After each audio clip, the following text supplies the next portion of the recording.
ધોરણ 8 વિષય સામાજિક વિજ્ઞાન પાઠ નંબર 1 ભારતમાં યુરોપિયન પ્રજાનું આગમન સ્વાધ્યાય પ્રશ્ન અને ઉત્તર સાથે પ્રશ્ન નંબર 1 નીચે આપેલા પ્રશ્નોના ઉત્તર લખો.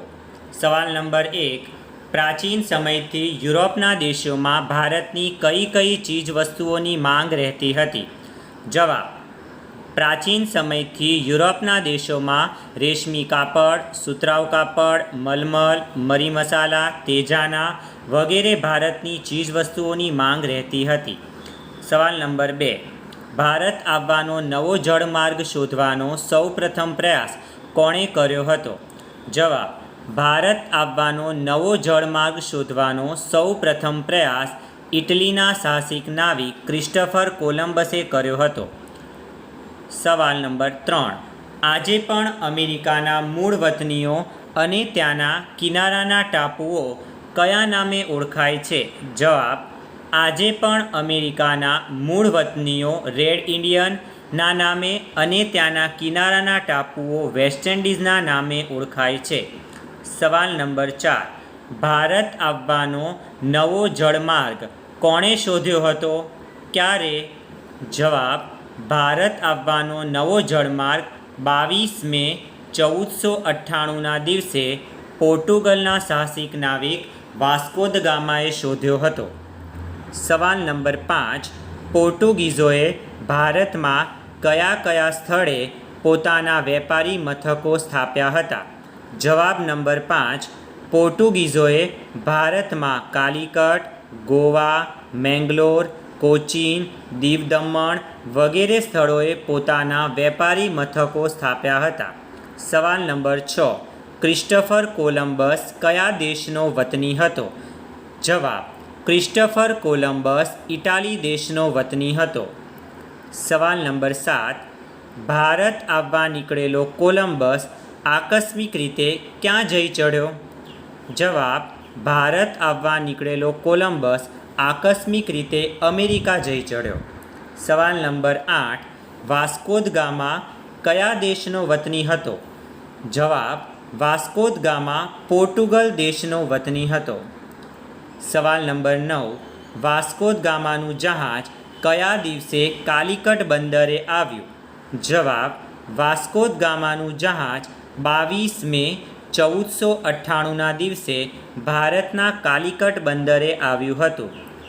સવાલ નંબર 10 ઈસવીસન 1502માં પોર્ટુગીઝોએ સૌપ્રથમ કયા બંદરે કોઠી સ્થાપી? જવાબ: ઈસવીસન 1502માં પોર્ટુગીઝોએ સૌપ્રથમ કાલિકટમાં કોઠી સ્થાપી હતી. સવાલ નંબર 11 પોર્ટુગીઝોએ કઈ સાલમાં ગોવા જીત્યું? જવાબ: પોર્ટુગીઝોએ ઈસવીસન 1506માં ગોવા જીત્યું હતું. સવાલ નંબર 12 પોર્ટુગીઝોએ બંગાળમાં હુગલી નદીના કાંઠે કોઠી સ્થાપી ત્યારે દિલ્હીમાં કયો મુગલ બાદશાહ હતો? જવાબ: તે સમય દરમિયાન શાહજહાંનું શાસન હતું. સવાલ નંબર 13 પહેલાંના સમયમાં યુરોપથી ભારત આવવું હોય તો જમીન માર્ગે ક્યાં ક્યાંથી પસાર થવું પડતું હતું? જવાબ: પહેલાંના સમયમાં યુરોપથી ભારત આવવું હોય તો વેનિસ એટલે કે હાલનું ઇટલી, તુર્કસ્તાન, બગદાદ એટલે કે હાલનું ઈરાક, ઈરાન, અરબસ્તાન વગેરે સ્થળોએથી પસાર થવું પડતું હતું. સવાલ નંબર 14 પોર્ટુગલથી ભારત આવવું હોય તો દરિયાઈ માર્ગે ક્યાં ક્યાંથી પસાર થવું પડે? જવાબ: પોર્ટુગલથી દરિયાઈ માર્ગે ભારત આવવું હોય તો આફ્રિકાની દક્ષિણે કેપ ઓફ ગુડ હોપ અને મોઝામ્બિકથી પસાર થવું પડે. સવાલ નંબર 15 આજે વિદેશમાં જવું હોય તો કયા માર્ગનો વધુ ઉપયોગ થાય છે? જવાબ: આજે વિદેશમાં જવું હોય તો હવાઈ માર્ગનો વધુ ઉપયોગ થાય છે. સવાલ નંબર 16 ડચ લોકો ક્યાંના વતની હતા? તેમણે ભારતમાં કયા સ્થળોએ વેપારી મથકો સ્થાપ્યા? ડચ લોકો હોલેન્ડ એટલે કે હાલનું નેધરલેન્ડ્સના વતની હતા. તેમણે ભારતમાં પુલિકટ, ચેન્નાઈ અને આગ્રામાં વેપારી મથકો સ્થાપ્યા હતા. સવાલ number 17, British East India company ક્યાં, ક્યારે અને શા માટે સ્થપાઈ હતી? જવાબ, ઇંગ્લેન્ડના કેટલાક વેપારીઓ દ્વારા ભારત સાથે વેપાર કરવા માટે બ્રિટિશ ઈસ્ટ ઇન્ડિયા કંપની ઈસવીસન 1600માં ઇંગ્લેન્ડમાં સ્થપાઈ હતી. સવાલ નંબર 18, ભારતમાં પહેલું અંગ્રેજી વહાણ ક્યારે, કયા બંદરે આવ્યું? જવાબ, ભારતમાં પહેલું અંગ્રેજી વહાણ ઈસવીસન 1608માં સુરત બંદરે આવ્યું હતું. સવાલ નંબર 19, ભારતમાં ફ્રેન્ચ ઈસ્ટ ઇન્ડિયા કંપનીએ ક્યાં ક્યાં વેપારી મથકો સ્થાપ્યા?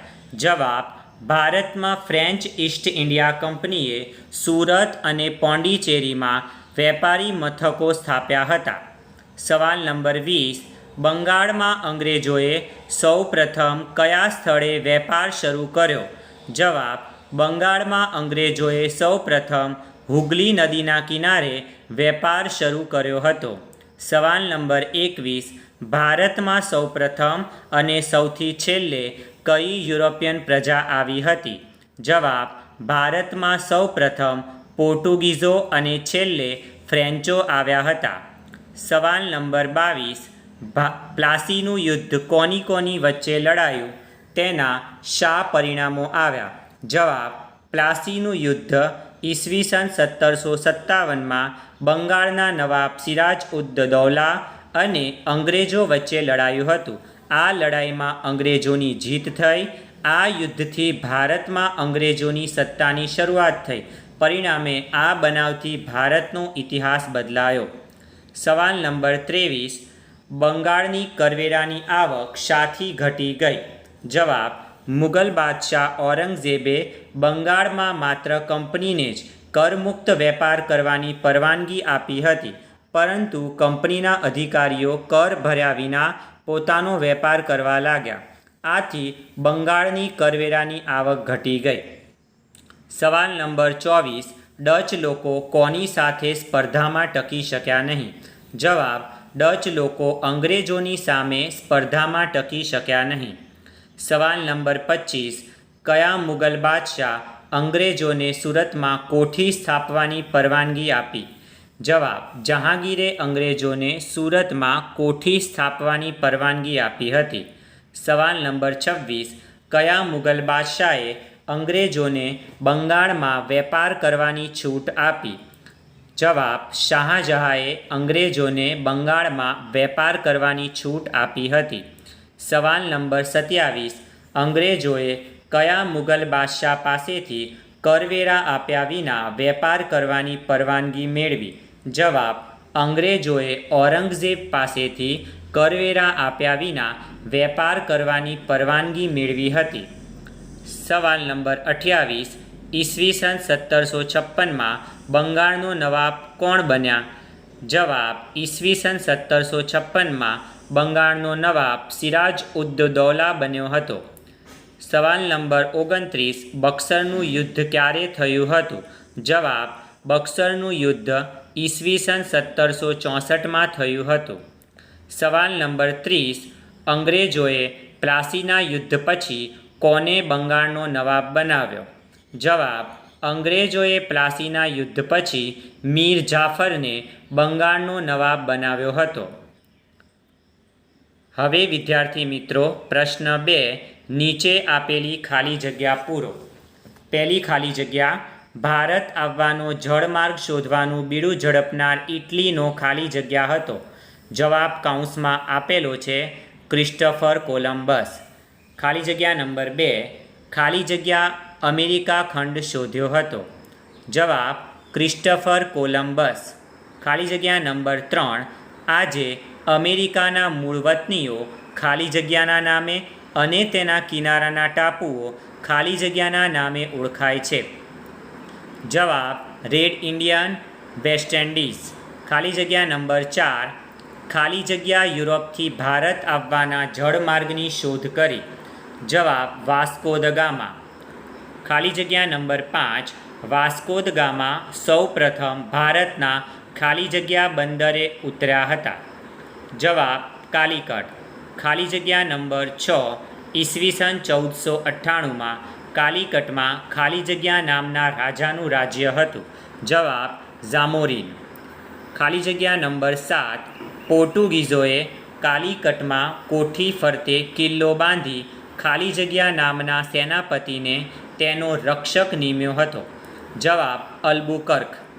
ખાલી જગ્યા નંબર 8, ઈસવીસન 1663માં ડચ લોકોએ ખાલી જગ્યામાં કોઠી સ્થાપી? જવાબ આગ્રા.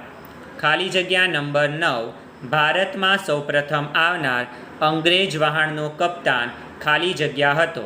જવાબ હોકિન્સ. ખાલી જગ્યા નંબર 10, ભારતમાં આવેલી ફ્રેન્ચ ઈસ્ટ ઇન્ડિયા કંપનીનો વડો ખાલી જગ્યા હતો? જવાબ દુપ્લે. ખાલી જગ્યા નંબર 11, અંગ્રેજ કપ્તાન ખાલી જગ્યાએ મુગલ બાદશાહ જહાંગીર પાસેથી સુરતમાં વેપારી મથક સ્થાપવાની પરવાનગી મેળવી? જવાબ સર ટોમસ રો. ખાલી જગ્યા નંબર 12, રોબર્ટ ક્લાઇવે બંગાળના નવાબના સેનાપતિ ખાલી જગ્યાને નવાબ બનાવવાની લાલચ આપી? જવાબ મીર જાફર. ખાલી જગ્યા નંબર 13, ખાલી જગ્યા ક્લાઇવનું કાવતરું હતું? જવાબ પ્લાસીનું યુદ્ધ. ખાલી જગ્યા નંબર 14, પ્લાસીના યુદ્ધ પછી ખાલી જગ્યા બંગાળનો નવાબ બન્યો? મીર જાફર. ખાલી જગ્યા નંબર 15, બ્રિટિશ કંપનીએ મીર જાફરને બંગાળના નવાબ તરીકે પદભ્રષ્ટ કરી ખાલી જગ્યાને નવાબ બનાવ્યો? જવાબ મીર કાસી.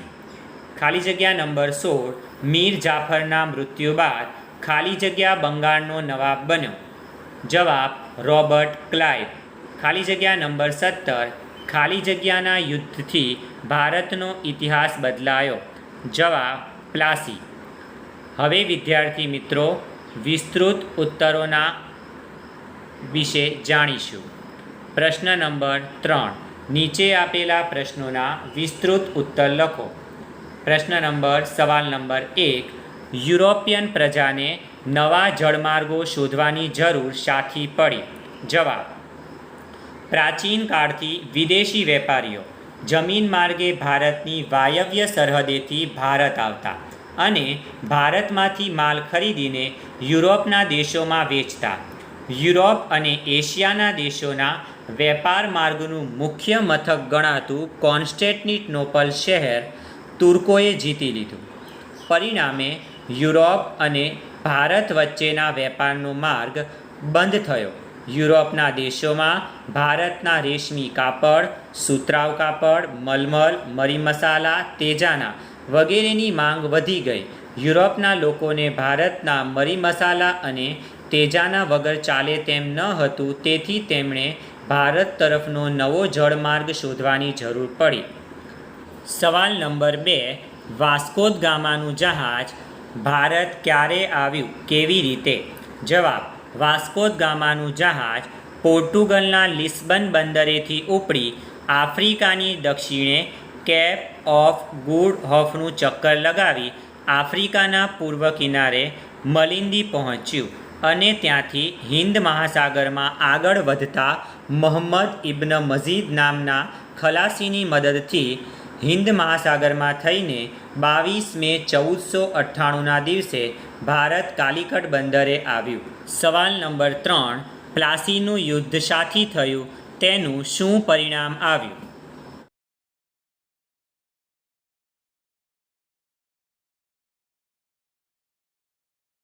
સવાલ નંબર 4, બક્સરની લડાઈ શાથી થઈ? તેનું શું પરિણામ આવ્યું?